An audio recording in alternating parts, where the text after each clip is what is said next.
Dans cette vidéo, je vais te parler de la relation entre les émotions et la mémoire. Je ne sais pas si tu as déjà remarqué, mais plus tes émotions sont engagées, plus ta mémoire va être active et tu vas te souvenir des choses en détail. Par exemple, prends un exemple dans ta propre vie, hein, ça peut être un événement personnel que tu as vécu ou alors un événement mondial et qui a pu être impactant, que ce soit dans le négatif ou dans le positif.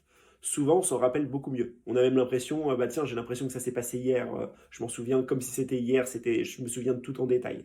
Pourquoi? Parce que les émotions étaient très engagées. Par contre, si on prend un autre exemple où tu as très peu d'émotions, donc par exemple, tu es à l'école en cours et c'est un cours qui ne t'intéresse pas du tout. Donc là, qu'est-ce que c'est l'émotion? C'est de l'ennui, grosse stagnation émotionnelle. Qu'est-ce qui se passe? Ça va être beaucoup plus difficile de retenir ce que tu as appris pendant ce cours parce qu'il y avait peu d'émotions engagées.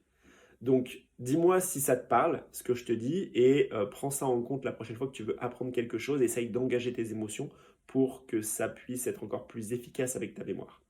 Et je te donne rendez-vous dans la prochaine vidéo où on parlera des traumas, là où les émotions sont très engagées négativement, et comment est-ce que ça peut impacter aujourd'hui. Donc, je te propose de mettre un like et de partager cette vidéo si tu as apprécié.